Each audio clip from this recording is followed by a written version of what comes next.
Fala galera, tudo tranquilo? Aqui, vamos dar prosseguimento aos nossos estudos, né, sobre a Europa. Agora a gente vai focar um pouquinho na economia e no regionalismo, né? A gente vai precisar recuperar alguns assuntos, né, vistos anteriormente e determinadas realidades, né, que a gente encontra aí no cenário dos jornais, das revistas, das reportagens, para a gente poder fechar um pouquinho, né, essa relação, essa temática, tá bom?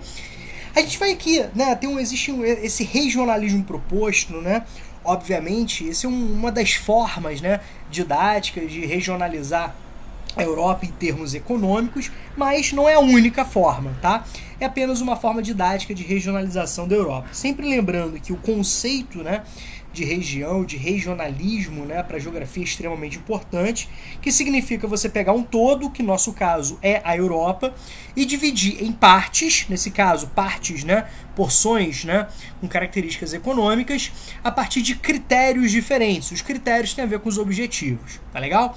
Então aqui a gente pegou a Europa, né, e dividiu em porções, tendo como principal sustentáculo aspectos econômicos. Bacana? Então, por exemplo, quando a gente fala aqui da União Europeia, a gente pensa, né, na porção mais dinâmica, na porção de maior concentração, né, de aspectos produtivos, financeiros, tecnológicos. Certinho? Então a gente vai perceber assim que a União Europeia, né, ela se destaca em vários cenários. A gente pode perceber que temos um PIB aí gigante, né? Um PIB gigante aí, de características, né, extremamente planetárias, né? Os 28 países que compõem hoje a União Europeia, né, levando em consideração que o Reino Unido está em processo de fratura, de saída, né, foram responsáveis por cerca de 82% do total, né, do PIB da Europa, né, que foi algo assim próximo a 21 trilhões de dólares, né, contando aí obviamente com a Rússia, né, contando com a Rússia aí. Lembre-se que a Rússia e a Turquia é um país euroasiático, a gente não está considerando o PIB turco, né, visto que a Turquia tem algo próximo a 10% apenas do seu território na Europa, mas daqui a pouco a gente fala sobre isso, mas contando, né, o PIB da Europa, incluindo a Rússia, né, nesse PIB em 2017 foi um PIB monstruoso, né, de praticamente 21 trilhões, quase, né, 21 trilhões de dólares. A União Europeia foi responsável por mais de 80% desse PIB. Isso é coisa assim absurda, né? Ou seja, mais de 17 trilhões de dólares, algo assim estrondoso. Isso representa, né, um percentual extremamente elevado, tá bom? Só pra gente comparar aí, né, o Brasil teve uma participação nesse mesmo ano de 2017, algo próximo a 2,5%, 2,6%, só pra gente entender essa discrepância tão, né, tão grande, tá certo? Então, assim, cara, né, tira muita onda, né? Quando a gente fala, por exemplo, em comércio externo, né? Quando a gente fala em comércio externo, cara, o comércio externo da União Europeia representa praticamente 1/3, né, do comércio externo mundial. Gente, isso aí chama-se, assim, cara, isso grito chama muita atenção, né? A União Europeia é uma grande produtora, uma grande consumidora, ela exporta, ela importa, né? Os países, eles são extremamente complementares, a gente pode perceber que existe, né, uma certa discrepância econômica, obviamente, mas há um interesse de uma forma geral, né, dessa integração, os países se beneficiam, né, de uma forma geral dessa integração, então a gente pode perceber que a União Europeia chama bastante atenção. Só que eu quero que você entenda que, embora haja uma predominância, né, de características como alto padrão de desenvolvimento, certo? Isso aí não é regra em toda a União Europeia. É um bloco econômico extremamente complexo de ser analisado, justamente porque ele é muito heterogêneo, né? Existem muitas desigualdades socioeconômicas. O que nós vimos, né, na aula passada, todo o caminhar histórico, né, que a gente foi vendo como que a União Europeia foi construída, isso que nós chamamos, né, esse bloco, né, gigantesco, monstruoso que nós chamamos de União Europeia, né, constituído a partir do Tratado de Maastricht em 92, que é fruto de um processo de integração regional europeia iniciado ali, né, no contexto, né, logo posterior à Segunda Guerra Mundial, certo? Ela chama, né, chama atenção por essas desigualdades. Principalmente quando a gente fala sobre as questões socioeconômicas, quando a gente olha para os países que foram progressivamente entrando nos anos 90 e no século 21. Inclusive, muitos deles frutos, né, de áreas que até então estavam sob, né, controle, sobre relação de uma economia centralizada, de uma economia, né, socialista, de uma economia planificada, né? Certo? A gente consegue perceber essas destoadas aí, tá legal? Então a gente percebe que existem áreas de grande, né, desenvolvimento econômico, áreas de menor desenvolvimento econômico, áreas, né, de grande avanço de condições socioeconômicas, áreas, né, com condições econômicas mais abaixo quando comparadas a essas grandes áreas, tá certo? E quando a gente fala sobre economia, a gente pode perceber que alguns países tiram muita onda, né? Principalmente a Alemanha, a França, o Reino Unido e a Itália. Né? Quando a gente fala, por exemplo, na Alemanha e na França, são países que investem pesadamente, não somente em indústria. A França, por exemplo, é uma grande potência, né, agrícola, a maior potência, a maior produtora, né, agrícola da Europa, mas chama muita atenção pelos fortes investimentos em tecnologia. Tá legal? Certo? Embora você tenha essa diversidade, né, de produção industrial, a Alemanha e a França, sim, elas tiram, né, se destacam muito no desenvolvimento tecnológico. Lembre-se que o Reino Unido, né, ele, embora fizesse parte da União Europeia, né, está em processo de saída, ele nunca fez parte da zona do euro, né? Então, a Alemanha e a França foram os grandes, né, estimuladores dessa centralização que vai culminar na formação da União Monetária da União Europeia, tá certo? Exercendo forte influência sobre as decisões de toda a comunidade, tá certo? Até mesmo isso traz, né, uma explicação para que a Inglaterra, né, o Reino Unido não tenha, né, o Reino Unido não tenha aderido aí sobre o comando da Inglaterra sobre a questão do euro. Por que isso? O medo de autonomia econômica? Beleza, sim, né? Não querer seguir as regras, né, do Banco Europeu, acabar com a sua moeda livre esterlina, não substituir, tudo isso, né, são fatores relevantes, certo? O nacionalismo um pouco aí mais arraigado, mas a gente precisa entender também o alinhamento histórico, né, de décadas, melhor dizendo, em relação aos Estados Unidos, tá certo? E ao mesmo tempo, né, a gente pode perceber que a Inglaterra sempre defendeu um certo euroceticismo, né? Eles sempre foram céticos em relação ao sucesso, à concretude, né, à perpetuação do desenvolvimento econômico da União Europeia, tá bom? Então a gente precisa, né, entender esses aspectos, tá certo? Beleza? A Itália, né, embora ela faça parte, né, da zona do euro, como eu falei para vocês, ela apresentando uma produção industrial bem significativa, ela se distancia, né, das outras potências quando fala de desenvolvimento tecnológico, como eu falei para vocês, tá legal? E esses países aqui, eles representam, né, uma parcela assim, bem significativa da produção mundial.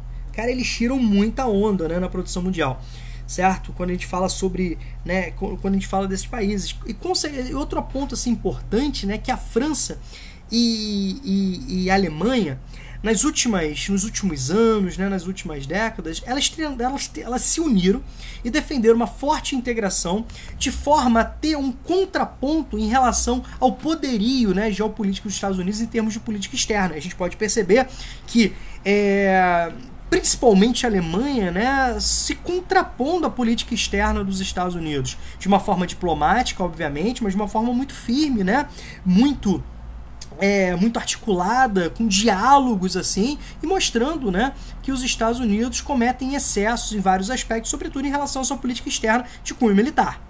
Tudo bem? A gente precisa, né, sempre destacar essa parte. Então vocês já entenderam que a União Europeia é um bloco gigante, né, extremamente, né, monstruoso em aspectos econômicos, com grande importância, né, no cenário mundial. Um terço do comércio mundial, né, está relacionado à União Europeia, só que ao mesmo tempo é um bloco extremamente discrepante, diversificado, complexo, né, que apresentam condições econômicas, sociais, socioeconômicas, né, bem diferenciadas, tá certo? Agora a gente vai chamar a atenção para outras regiões da Europa, tá certo?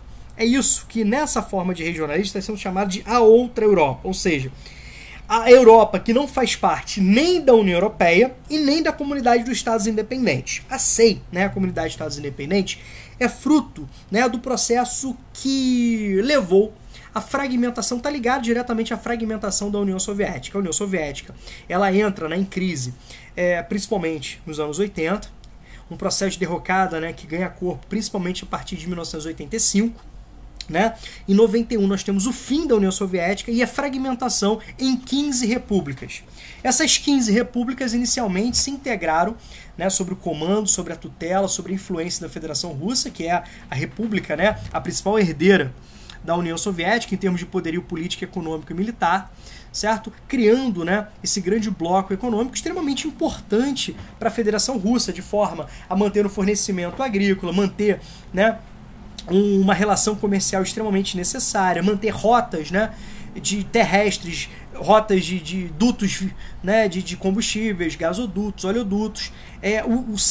O arsenal, né, soviético estava espalhado por várias repúblicas, embora concentrada na Rússia, né, estavam espalhados em várias repúblicas, tá bom?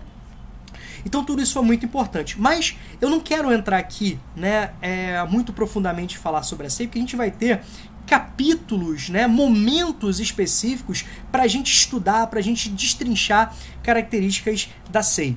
Tá legal? Então vamos deixar aqui de lado a SEI e vamos falar sobre, né, regiões e países que não fazem parte da União Europeia nem da SEI. Sendo que a União Europeia nós já estudamos e a SEI ainda a gente vai, né, ter um destaque, né, ter um carinho maior aí nesse desenvolvimento, tá certo?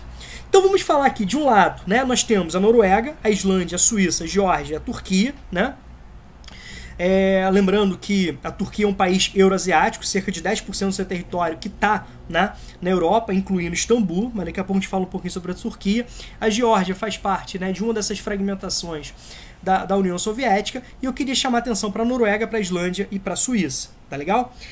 A Noruega, a Islândia e a Suíça, quando a gente fala sobre esses países, né, a gente pensa que são países que tiram onda em termos de desenvolvimento econômico, em termos de IDH, em termos de renda per capita, em termos de qualidade de vida, né, em termos de bons serviços públicos, né, de prestação de serviços públicos, tá certo? A Noruega está localizada no Atlântico Norte, né? Ela faz parte da Península Escandinava e apresenta, né, o maior IDH do mundo. Tá legal? O maior índice de desenvolvimento do mundo é da Noruega, já há três edições seguidas, né, do IDH, tá certo? Entre as principais atividades econômicas da Noruega se destaca, né, o setor, né, de petróleo e gás, o setor químico ali de produção energética, tá certo? A pesca, inclusive é uma pesca sustentável, né? A gente pode perceber que a pesca de salmão, a pesca de bacalhau tem também, né, esses interesses, esse norteador, né, de sustentabilidade, ou seja, de forma de integrar não somente os aspectos econômicos, mas também os sociais e ambientais, certo? Garantindo, né, para gerações futuras condições sobreviventes, então garantindo, né, possibilidade, né, de manter essa atividade tão importante, essa atividade econômica tão importante para a Noruega, que é a atividade pesqueira, e também a produção de eletricidade. Por que isso? Certo? Ela produz muita eletricidade, inclusive através de centrais geotérmicas, né? Aproveitando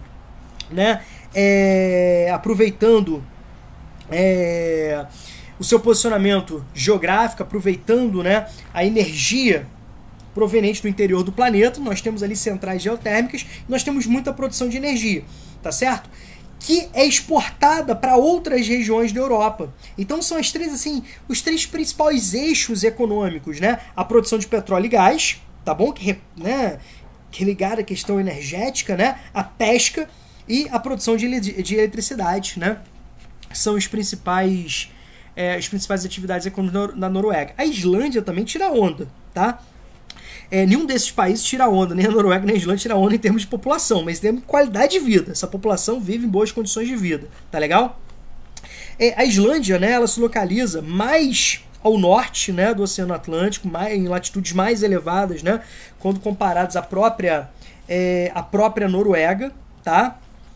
Né, bem próximo ali, uma latitude bem próxima ao norte da Noruega, então áreas, né, onde você vai ter, né, algumas limitações físico-naturais em decorrência dessa latitude do clima, né? Do clima frio da região. Beleza? E tem como base, né, sua economia também a pesca, né? beleza? E a Islândia de vez em quando aparece nos noticiários aí, não somente pelas suas geleiras, pelas suas belezas, pelos seus estudos, né, ligados a aspectos naturais, mas também pela presença de atividade vulcânica, certo? Alguns vulcões, assim, que eu nem me atrevo a falar o nome, nem sei falar o nome, assim, entra em erupção, que só atrapalha, inclusive, né, assim, voos na Europa, com as cinzas, né, dessas explosões, elas avançam, né, pela atmosfera, através da circulação atmosférica, pela movimentação dos ventos, né, atrapalhando a questão aérea ali. De vez em quando vocês já devem ter visto... isso, né, em noticiários, né, em revistas, assim, já devem ter visto isso em livros, né, isso chama bastante atenção. Outra coisa também que me desperta muita atenção é o seguinte: como a área é fria, né, elas utilizam energia também no interior do planeta, como por exemplo a presença de geysers, né, que são essas fontes de água quente relacionadas a erupções, né, periódicas, também para o aquecimento doméstico e para as estufas, né, que cultivam plantas. Olha só que interessante, né? Então elas pegam essa energia para garantir uma área de estufa que possa permitir a produção, né, de alimentos, né? Interessante, né? Uma adequação aí, utilizando tecnologia, utilizando investimentos para uma adequação para um limite, né, natural. Tá legal? Gente, a Suíça, eu acho que todo mundo já ouviu falar, né? A Suíça é um país à parte. Ela está localizada no coração, né, continental da Europa, né, na porção central da Europa. É um país também de elevado nível de vida, mas uma população bem maior, né? Quando a gente fala sobre a Noruega, a Islândia, a Suíça, tem uma população bem maior, mais de 600 milhões, mais de 8, né? Mais de 8 milhões, né, de habitantes, tá? Então, só pra gente fazer o comparativo, o Brasil tem 210, 211 milhões, tá? A Suíça tem em torno aí de 8 milhões e meio de habitantes, mas para, né, as realidades mundiais, é um país, né, de bastante população, sobretudo quando a gente compara países, né, de alta latitude na Europa, tá legal? Mas mesmo tendo, né, uma população, né, tão elevada, o alto nível, né, o alto padrão de vida é elevadíssimo, ocupando inclusive posições bem elevadas no IDH, tá legal? A Suíça também se destaca pelas suas indústrias, né, de alto padrão tecnológico, como por exemplo ligadas, né, a setores químico-farmacêuticos, né, maquinários modernos, né, setores, né, que necessitam de muita mão de obra qualificada. Quem nunca ouviu falar, por exemplo, sobre a questão dos relógios, né, suíços, né, é uma indústria, né, muito especializada, tá legal? E a Suíça talvez chame mais atenção justamente porque se tornou uma potência bancária financeira. E assim, eu aponto, né, assim, que talvez o grande fato, né, da Suíça não fazer parte da União Europeia, já que ela se enquadra em várias, né, em todos os critérios, né, de país democrático e respeito aos direitos humanos, né, o controle da inflação, mas ela tem um medo absurdo de que ela entrando para a União Europeia, certo? Ela precisa seguir as regras econômicas, né, do bloco e, consequentemente, ela poderia perder a sua condição de paraíso fiscal, né, porque as atividades, né, bancárias assim apresentam um destaque, né, significativo na Suíça. Tá certo? A Suíça entra pra história aí como um país neutro, não sei o que, gente. Eu acho que neutralidade aí é muito complexo, né? Muito complexo de você analisar. A gente precisa parar, precisa discutir, né? Precisa de um tempo para analisar o que significa essa neutralidade. Mas ganhou um histórico aí de país diplomático, de país neutro, né? Mas tá valendo, certo? Agora eu queria chamar a atenção para a Turquia. Como eu disse para vocês, um país euroasiático, onde você tem 10%, né, do território turco no continente europeu, inclusive nessa porção europeia, onde nós temos a principal cidade, a cidade mais populosa, né, que é Istambul, a histórica Istambul, né, quem não lembra das aulas de história de Bizâncio, né, o Império Bizantino, Constantinopla, tá legal? Beleza? E a gente sabe que a Turquia ali, então, é uma área, né, de limite, entre o continente europeu e o asiático, né? Tá limitada ali por separações pelas separações naturais, né, pelos estreitos de Bósforo e de Dardanelos, que é uma região de extrema importância geopolítica, certo? Porque permite a comunicação entre o Mar Negro e o Mar Mediterrâneo, certo? Isso tem uma importância absurda. Quando a gente falar, por exemplo, sobre a SEI, a gente vai falar sobre a questão da Ucrânia, a questão da Crimeia, né, a necessidade russa para a saída de um mar não congelado, né, de uma rota marítima que possa, né, ter conexão com o Mar Mediterrâneo. Vocês vão perceber a importância geopolítica dessa região, tá? Mas a Turquia, há anos, sonha, né, vem buscando entrar para a União Europeia. É um país candidato, mas ele tem muita dificuldade, por vários aspectos. Primeiro, dentro de uma visão geral, né, os turcos, eles não seguem, não conseguem, né, chegar junto a algumas exigências, né? Até citei agora para vocês, ser um país plenamente democrático, respeitar os direitos humanos, né, combater a corrupção, controlar a inflação, ter um certo ter limites, né, avanços, né, ambientais, né, avanços sociais, tem todo um processo de preocupação que os países precisam obrigatoriamente seguir, tá legal? Por exemplo, a Turquia tem alguns desafios. Primeiro, né, apresenta culturas diferentes, predominantemente diferentes da cultura europeia. Já começa aí. Então a gente tem que ter um olhar relativo, né? São culturas diferentes, certo? Então a gente precisa perceber, né, através de um olhar relativo, não etnocêntrico, mas um olhar, né, baseado, né, no relativismo, percebendo que são culturas diferentes. Tá legal? Só que, por exemplo, a Turquia tem problemas seríssimos quando a gente fala de direitos humanos, como, por exemplo, a questão curda, né? Os curdos, que representam aí algo próximo a 25 milhões, né? O povo turco está espalhado aí nesses países que foram criados através de fraturas, né, ao longo do século XX, principalmente, com a derrocada do Império Turco Otomano. Assim, um recorte, né, político administrativo extremamente influenciado pela Inglaterra e pela França lá no início do século XX, criou inclusive fronteiras artificiais, né? O povo turco, por exemplo, está espalhado sobre vários países, né? Não somente a Turquia, mas o Iraque, o Irã, a Síria, a Armênia, né? E eles, né, como eu falei para vocês, eles têm uma população aproximada de 25 milhões de habitantes, né? Eles se apresentam como principal povo sem território e, consequentemente, eles não se estabelecem, né, como um Estado nacional. É a principal nação sem território. Olha só que loucura, tá legal? Certo? Então eles não podem se constituir, né, como Estado nacional, visto que eles não têm território autônomo, né? Eles apresentam um histórico, uma relação histórica, um sentimento de pertencidade, eles apresentam, né, todas essas relações, mas eles não têm território. Então eles lutam para a criação do Kurdistão, né, um país autônomo. Desses 25 milhões, né, que formam o povo curdo, cerca de 12 milhões estão na Turquia. E os turcos não aceitam o processo de fragmentação pretendido pelos curdos. Então a porrada canta lá, em vários aspectos. Outro problema ainda não resolvido é a questão do Chipre. Porque a Turquia, desde 1974, né, século passado, ela ocupa a porção norte, né, do Chipre. E há uma pressão por parte das potências europeias para que a Turquia desocupe essa região, né? E o Chipre de fato seja um território totalmente, né, independente, tá? Então as potências lutam, né, para que a Turquia de fato reconheça, né, a soberania do Chipre, mas não abre mão, tá legal? Fora isso, né, a questão das relações, né, de legislação específica para a mulher, para os homens. Então a gente pode perceber que a Turquia vai ter muita dificuldade. Outro ponto que eu queria chamar a atenção em relação à Turquia, que as potências ocidentais, muitas delas, acham que a Turquia também é uma porta de entrada de imigrantes.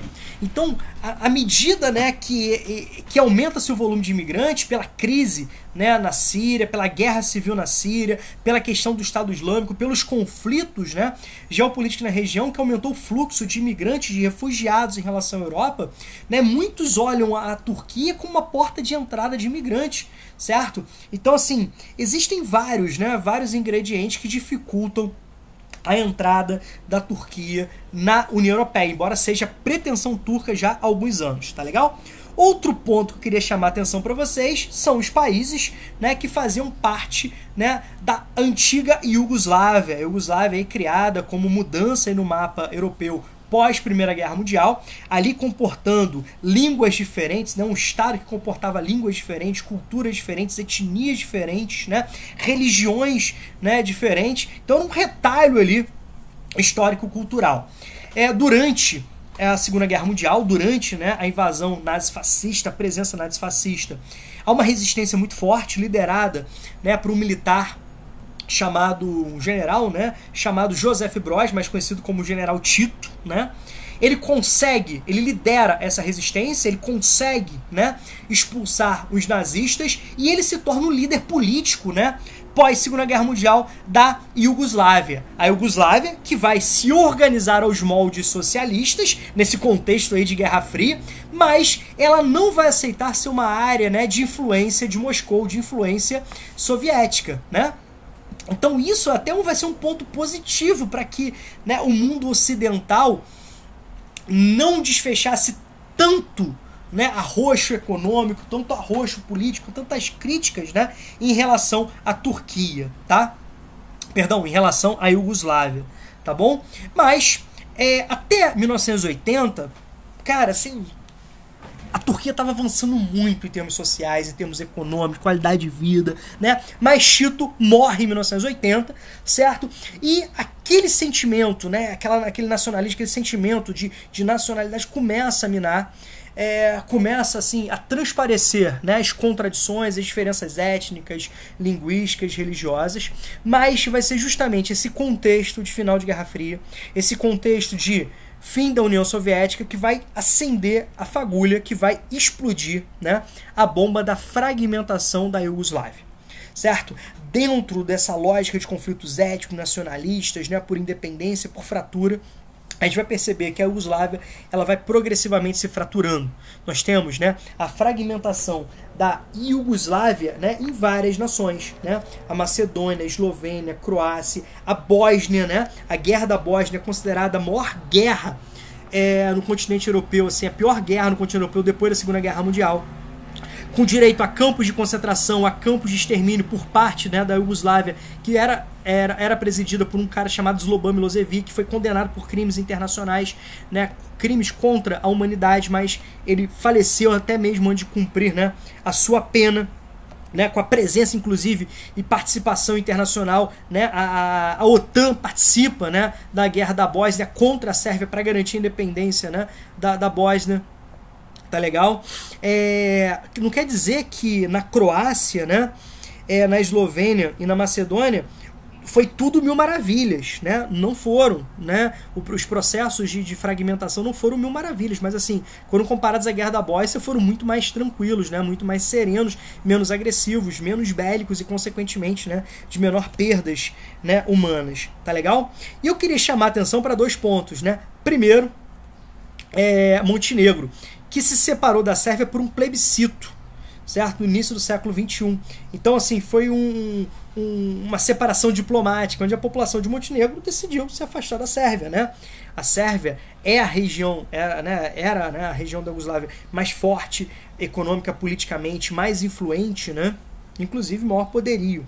Durante, por exemplo, né, os jogos de vôlei, a seleção de Sérvia e Montenegro, né, a seleção masculina de Sérvia e Montenegro, como era chamada, disputava, né, as finais, as semifinais com a seleção brasileira, uma arquirrival aí da seleção brasileira de vôlei masculino, e depois passou a se chamar apenas Sérvia. Vamos ler a seleção de Montenegro. Então, eram mais fracos, né, era uma seleção mais fraca, né, de menor competitividade, melhor dizendo, quando comparada à seleção da Sérvia, né? Então o Brasil passou a protagonizar disputas com a Sérvia, né? É interessante isso, tá legal? E Kosovo, né? Kosovo, que também passou por um conflito, guerra, com participação, né, externa também, com a presença da OTAN, tá? Ela é reconhecida pela maioria dos países. Ela tem tipo um documento provisório. Por que isso? Kosovo não é reconhecidamente, né, declara independência, mas ela não é reconhecidamente um país, um Estado-nação por todos os países. Então, por exemplo, né, a Rússia não reconhece Kosovo, certo?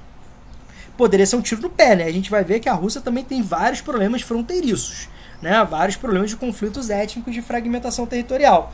Então, Kosovo, né, não é reconhecido por maior parte da União Europeia, né, pelos países da União Europeia, pela União Europeia, é reconhecido pelos Estados Unidos e tal, mas não é reconhecido por outros países, tá certo? A Rússia, por exemplo, a Sérvia, obviamente, não reconhece a independência, né? Então, assim, é uma questão ainda não totalmente resolvida, tá legal? Não totalmente resolvida dentro desse cenário geopolítico europeu, tá certo? Bacana. E a Albânia, né, que era um país, né, que também fazia parte, né, do bloco socialista, certo? Que depois passa por um processo de transição. A Albânia, né, um país de maioria islâmica. Kosovo, inclusive, né, uma parte da população de Kosovo lá nos anos 90 ainda integrada à Sérvia, ainda defendia uma certa integração com a Albânia, né? Tinha essa questão aí, esses detalhezinhos aí, né, geopolíticos também interessantes, tá bom? Então, espero, galera, que vocês tenham tido uma visão como é difícil regionalizar, analisar a Europa. É um continente que chama muita atenção por vários aspectos. Aqui a gente está destacando a parte econômica, mas ao mesmo tempo complexo, né, antagônico, assim. Ao mesmo tempo é muito interessante, mas também muito complexo de ser analisado. Muitos detalhes, né, que necessitam de uma base histórica, tá certo? Mas qualquer coisa aí que tenha ficado de dúvida, qualquer exemplo que eu tenha dado, qualquer coisa que eu tenha falado que não tenha ficado claro, é só entrar em consideração, entrar em contato, tá? Que eu dou um jeito de tirar essa dúvida de vocês, tá bom? Aqui, grande abraço pra vocês. Fiquem com Deus. Tudo de bom.